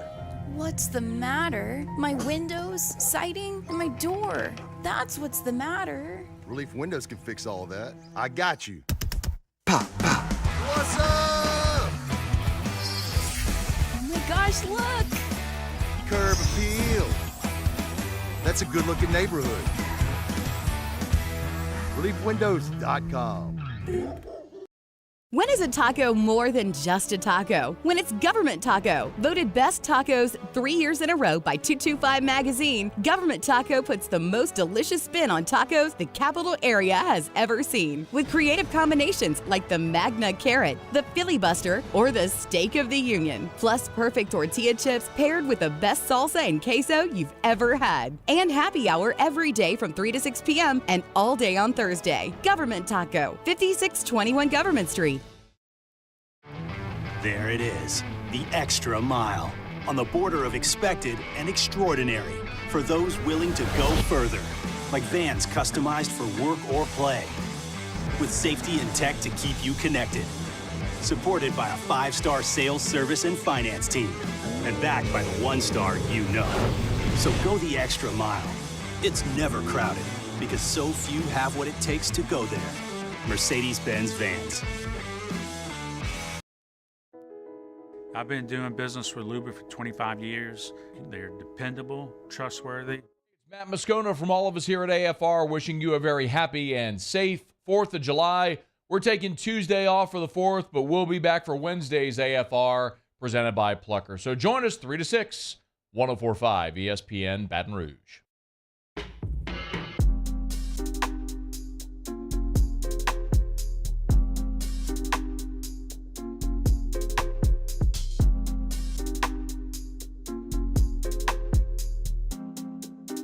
This is Hunt Palmer on 104.5 ESPN Baton Rouge. All right, the second half of this week, I'm going to do a couple of things. We will, tomorrow, I'm going to give a kind of a state of the program talk on every program that we cover. So we'll do LSU football, we'll do LSU basketball, we'll do LSU baseball, we'll do the Saints. I may throw the Pels in there. And I really don't need to do a state of the program for LSU women's basketball because things are pretty good there. But I'm going to do a state of the program for all those teams tomorrow. And then Friday, we'll probably get pretty heavy into the Major League Baseball draft, which takes place starting over the weekend into next week. And we'll get a lot of clarity on what LSU's baseball roster is going to look like in 2024 over the next 5 days. So we want to do a little bit of that on Friday. But I do want to go over the final top 300 that Kylie McDaniel put out for ESPN.com and point a couple of things out within it. As you would expect, LSU very well represented at the top of this list. You've got, unfortunately for LSU, not the number 1 spot filled by LSU. He's actually got Wyatt Langford at number 1 on his big board list. It is not a indication of who he thinks will be drafted first. This is the level of player. He's ranking it like Mel Kiper's big board, best available, and he's got Wyatt Langford. Langford almost inarguably has more power upside than Dylan Cruz. I think Dylan Cruz is going to hit 300 home runs in the big leagues. I think he's going to hit for power. But Langford, that's the tool that he's got that puts him over the top. Cruz probably can stick in center field unless you've got an elite center fielder that is taking the spot, and then you need Cruz's bat so you can put him in a corner spot. But Langford is at the number 1 spot for his power potential, which I think scouts see is higher than Cruz's. He does have Cruz in the number 2 spot. Says he lands here 1 tick lower in-game power expectation and 2 ticks lower with present speed. When Langford's healthy, he may run a little bit better than Dylan Cruz, but he's got him as a center fielder and thinks he's going to be a great player. He's got him at number 2. I have a little bit of a beef with not Paul Skeens being ranked 3rd on this list, but with one of the the metrics that they're using, one of the grades that they give him. They say his fastball, it's a 20 to 80 skill grade. So 20 means awful, 80 is as good as it can be, and then if it's somewhere around 40, then you're talking about an average big leaguer at that talent level. He's got the fastball currently at 65. So off the 80 grade, he said there's got a potential to reach 70. If Paul Skeen's starting fastball as a starting pitcher is a 65, who's a 70? Who's an 80? Like Hunter Green, maybe? Nobody else in the big leagues throws 101 in the 7th inning. That's an 80. That's as good as it gets. He's not going to be able to. Who's throwing 106? Nobody. So I got a little beef with the grade there. If that's a 65 fastball, then I don't know what to tell you. He throws it 101 miles an hour. That seems pretty good. You want to dock the slider? I gotcha. You want to dock the changeup? He doesn't throw it that much. Okay. But man, not giving the Skeen's fastball at least to 70, 75 is, I think, pushing it to me. So that's your guys at the top. Blake Mitchell is next in regards to LSU on this list. He's the catcher who's the left-handed hitter, top high school catcher in the draft. He's going to be a first-round pick, and so he's listed at number 29. He does have Ty Floyd at number 42 on his big board. I loved the fact that we looked at a mock draft earlier this week and that Ty Floyd was mocked in the first round. Obviously, Ty did a lot to help himself in Omaha with both outings, really, but certainly the second one being as brilliant as it was. So that's great for him. The first guy to kind of look at from a high school perspective, and we'll get a little deeper into this on Friday, is Cam Johnson, the big left-hander from IMG. Now, he throws 98 miles an hour left-handed, and that is a slam dunk as a first-rounder almost every time. However, his command is not great at this point, which is okay. He's 18 years old, but he had tendonitis at his elbow.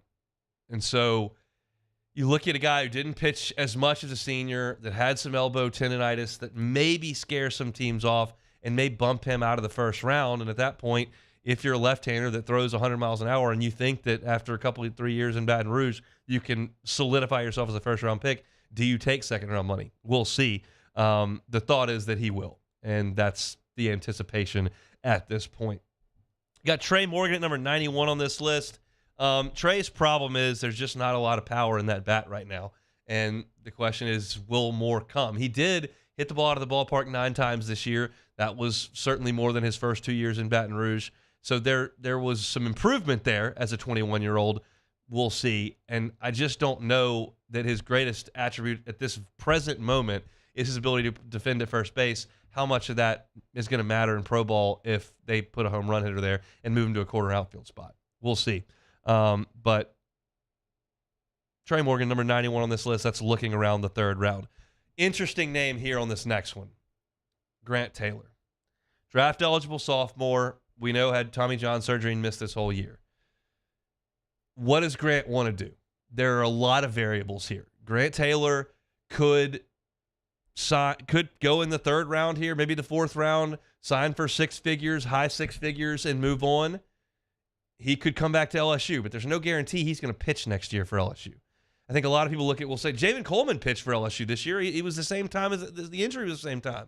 Yeah, you're right, but that was a really quick turnaround for Javen Coleman, and his velocity wasn't very good, and he didn't help a ton.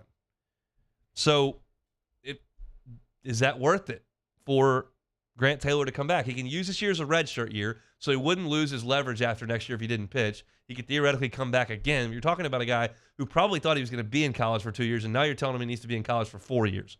That's a lot. So we'll see what happens with Grant Taylor. Jake Brown is 134 on this list. Lefty from Sulphur, probably the best pitching prospect in LSU's signing class. They would love to get him to campus, and I think they've got a good chance to get him to campus. But you're looking at a grade around 134.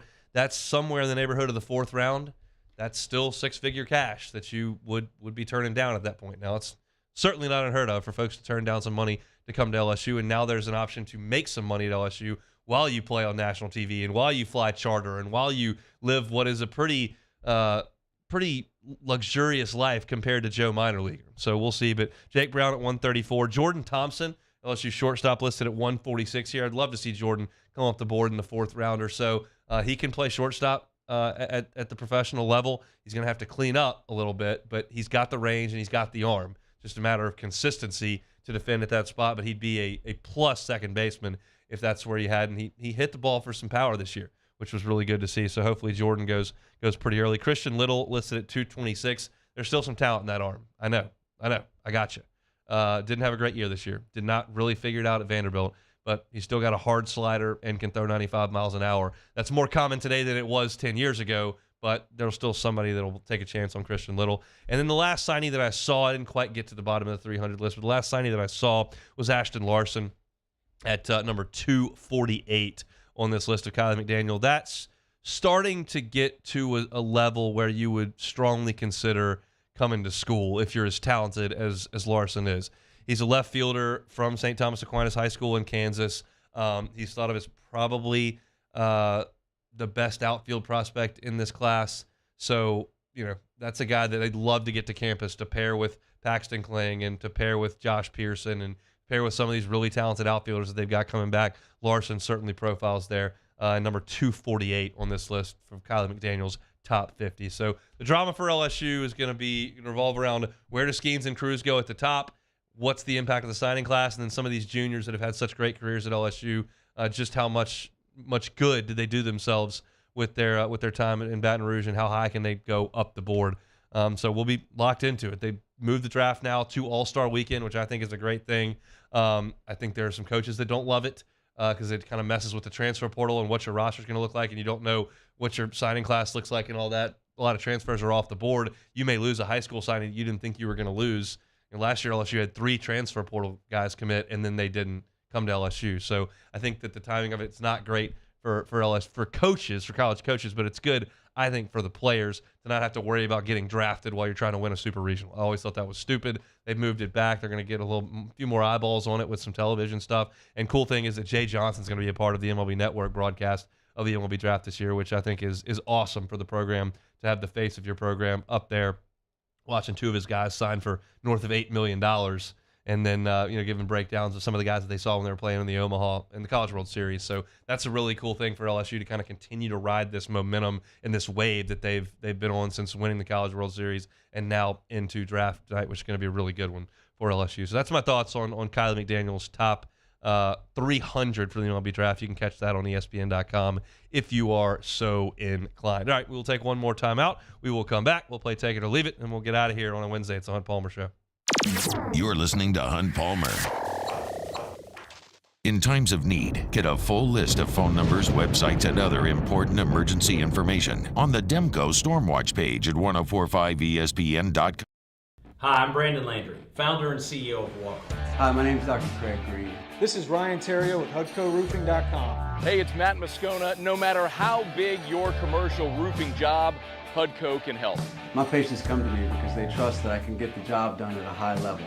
Ryan Terrio and Richard Tilley have the same level of trust when it comes to roofing. If you have a roofing issue, call HUDCO Roofing. Give us a call, 364-1007, and we'll come to your house and give you a free inspection.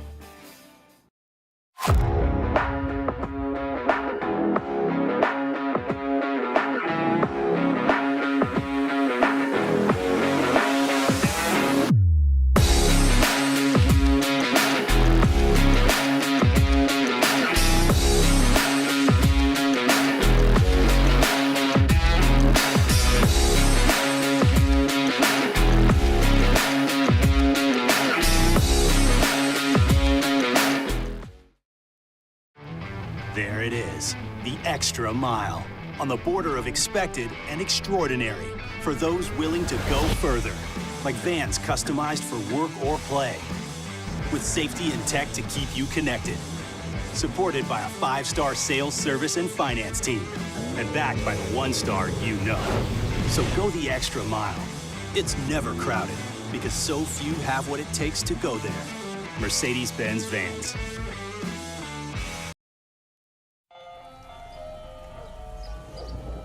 Hey there, little buddy. What's the matter? What's the matter? My windows, siding, and my door. That's what's the matter. Relief Windows can fix all of that. I got you. Pop, pop. What's up? Oh my gosh, look! Curb appeal. That's a good-looking neighborhood. ReliefWindows.com.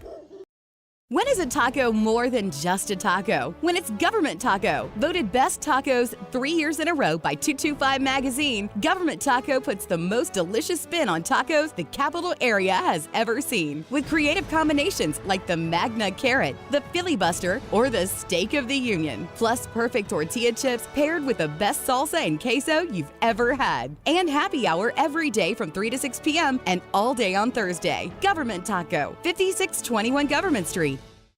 Gulf Coast Office Products is a nationally recognized Savin office equipment dealer based right here in Louisiana. Over 100 employees strong, Gulf Coast has the boots on the ground to support all vertical markets, from education, engineering, legal, and finance. With the latest in office technology, from desktop to production segment units, Gulf Coast and Savin have the perfect fit for you. Call 225-756-2644. That's 756-2644 for Gulf Coast Office Products.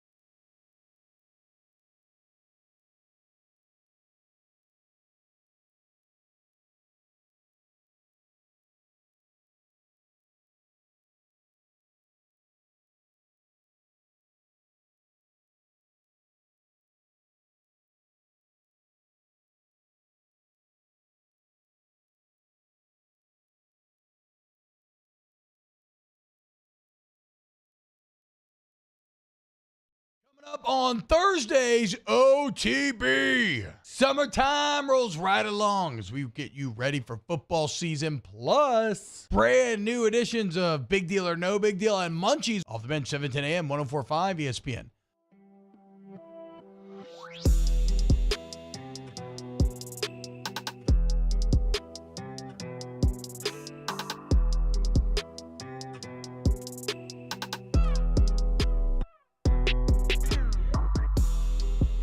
You're listening to Hunt Palmer on 104.5 ESPN Baton Rouge. All right, closing up shop here. Wednesday edition of the Hunt Palmer Show. Hope you're getting back into the flow of the work week. It's half over at this point, which is a good thing. Hope everybody had a safe and happy 4th of July. We're thrilled to be back, and we'll be back the rest of the week at our normal times. Tomorrow I'm going to do a little state of the program for LSU football, LSU basketball, LSU baseball, Saints. Looking forward to kind of diving into some research on that and kind of giving my thoughts on it as we churn through the early portion of July, getting to SEC Media Days, which cranks up in 2 weeks from Nashville, Tennessee. But we do have one order of business left to do today. That is take it or leave it. All right, first one here. The Padres designated 43-year-old Nelson Cruz for assignment. The slugger has played his last MLB game. Take it or leave it. I'll leave it. Somebody will sign him. He'll catch on. I don't think he'll play next year because he's been really good post 40, but he's really struggled this year. And I think that Father Time has finally pulled ahead in that match. But I think someone will grab Nelson Cruz. He's a pro. He's a guy that's probably willing to come off the bench at this point just to swing the bat a little bit. So great career, and most of the time an applicable answer at Plucker Sports Trivia when we're looking for active guys or guys that have done something, because he's been playing forever and hit a lot of home runs. And I think that someone will pick him up, so I'll leave that. Oliver Becker needed a par on his final hole to qualify for the Open Championship. Bogey would have got him into a playoff. He made triple bogey. That's Van de Veldian. Take it or leave it. I mean, I think you probably got to take it. I'll take it. It's not on his biggest stage as Van de Velde. Zach Carnoustie, and he's got to make a bogey to win the Open Championship, and he ends up making a triple. But it's for someone who's never played in the Open Championship before, and that's kind of maybe the pinnacle of golf to you. If you're not going to be one of the greatest players in the world and win a major championship, then getting into one is a big deal, and to have to just make a par or just to make a bogey to get in the playoff is very doable, it would seem. And then he makes triple. So yeah, I would take that. That's Van de Veldian. Chicago Cubs manager David Ross and first base coach Mike Napoli were ejected in the Cubs win last night for arguing balls and strikes, and the home plate umpire Eric Bacchus prematurely called Dansby Swanson out on strike 2. Bacchus called six pitches that strikes when they were actually balls. Time for robo umps. Take it or leave it. I'll probably take it. I think there are a lot of people who are super passionate about this. You got to have umpires. It's a human element of the game. There are some people that are super passionate saying, hey, we've got to have robots. I'm not super passionate about it. Just tell me what we're doing, and we'll live with it. And so I would be fine if they went to robo-umps. I think it would obviously increase accuracy in a big way, which is probably the most important thing. But, yeah, I mean, it was just awful last night. He was making awful calls at awful times, and finally I think Dansby had kind of had enough, and he was going to maybe get into it, and the two coaches went out there and took the bullet for him. And then Ross in the postgame was like, look, I'm sorry for my language, but these were just terrible. And they were. But the Cubs figured it out and won the game anyway, so that's a good thing. Turkey burgers. Take it or leave it. I'll take it. It's fine. I'll take it. My wife is under the impression that I could, open a restaurant serving my turkey burgers. And I looked at her and I said, nobody wants a turkey burger. Everybody wants just a real burger. The turkey burger is what you eat if you have cholesterol problems or you're trying to be healthy and eat a leaner meat, but it's worse. You're compromising the meat. You're right, but there are a lot of people that want turkey burgers nowadays. It's more common than it used to be, for sure. Clearly, it's got to be, but I put a lot of olive oil in it, which helps with the fat content. It's fine. It's a fine dinner that we're going to have tonight, but she thinks it's the greatest thing she's ever eaten. I was like, nobody wants a turkey burger. It's the lesser burger. You're settling for something worse and try to be a little healthier. So look, we're going to have them tonight. She's obsessed. She makes her happy, but I think it's overrated, I would say, and I make them. All right, last one. The U.S. Women's Open at Pebble Beach. Take it or leave it. I will take it. I'll take it. Look, they're phenomenal players, the women, but you could put anything out there on Pebble Beach playing golf. I'd watch the left-handed juniors amateur. Whatever's at Pebble Beach, I want to watch it. It was home of one of the greatest rounds of golf I've ever played. I love the scenery. It brings back good memories for me, and it's just awesome to look at on TV. So, yeah, they could play whatever tournament they wanted to play out there. If it was on TV and it was at Pebble, I will be watching it. So there's some good storylines at the U.S. Women Open that we won't get into here because I know that's not what you want to hear about. But, look, Rose Zhang may potentially winning a major in her first time out there as a pro. Michelle Wee's last event. But the story for me, the U.S. Women's Open, is Pebble Beach and it being out there. And it's great that the women get to play it. And I just love that golf course. I watch it every year at the AT&T Pro-Am. Certainly when they wheel the U.S. Open around there, even though the guys kind of bring it to its knees as far as the U.S. Open because it's not very long. But I would watch Pebble any day of the week, no matter what tour or tournament is playing out there. It could be Bill Murray making ridiculous jokes wearing dumb clothes, or it could be the women playing the U.S. Open. I'm in on Pebble Beach for sure. So that'll do it for our Wednesday edition here of the Hunt Palmer Show. It's hard to keep the days straight this week. The Omaha was crazy. And then, coming back and missing a day in the middle of the week for travel last week and then coming back. And then all of a sudden you get back into the flow of things and then you get the Tuesday off. So everything's all off the rails. But we return to our normally scheduling program today, and that'll continue throughout the rest of the week. If you missed any of today's show, you can catch it on demand. 1045ESPN.com's on-demand tab. That's where all of our sound can be found each and every day. You can find Off the Bench there. You can find Live at Lunch there. You can find the Hunt Palmer Show there. Find After Further Review there. Every show is archived right there. But if you're more of an app person and you want to go to Spotify, Apple Podcast, Google, we're all there. You can search Hunt Palmer Show, like, subscribe, rate, review. We appreciate that. And you can always find us on YouTube as well at the Hunt Palmer Show on the Watch 1045 ESPN stream that's driven by Bayou Ford. We've got 2 new YouTube channels we want you to subscribe to if you would like, especially those of you who are football heads out there. And I know who you are because our YouTube channels are all football all the time. It's Hunt on LSU and Hunt on Saints. If you go to YouTube and you type those 2 in, you can subscribe, and every time we put something up, you'll see it. It's not going to be the full shows, but when we do a Saints segment, we do an LSU football segment like the recruiting segment we did with Shay Dixon today. You can get that sent right to your fingertips if you subscribe to Hunt on LSU. If you want the Saints stuff, Hunt on Saints. Beck does an awesome job cutting those segments down to 8, 10, 12 minutes. They're very digestible, and they can be sent right to you if you subscribe to our channel, so we certainly will appreciate if you do it. If you want to go catch today's show on demand, here's what you'll find. We open the show with the quote from Brian Kelly to Blake Topmeyer of USA Today, saying that LSU is a year away from seriously competing for a national championship. I gave my thoughts on that. Cody Worsham was awesome in hour number 1. Joined us from upstate New York, up in a rocking chair somewhere up there. But he wrote a great piece on LSUsports.net about this baseball championship. We talked a little bit about the new Intimidator and what we can expect from that as well. It was a What If Wednesday. What if Zach Lee showed up at LSU? What if LSU had hired Lincoln Riley? What if I could keep a non-Skeens Cruise player from this past baseball team for next year? Who would I keep? That's all there. Then I talked a little about Shohei Ohtani at the end of hour 1 because he may have just had the greatest month in the history of the sport, and I think it's a little bit worthy of mentioning. I mentioned we had Shay Dixon at the top of hour number 2 talking some recruiting, talked about expanding the NCAA basketball tournament and why that idea stinks on ice, and then MLB draft stuff that we'll get into certainly down the road this week. That is today's show. Look, Matt Moscona is about to drive you home on After Further View. We will see you tomorrow. It's the same time, same place. It's 1 to 3 on 104.5 ESPN Baton Rouge.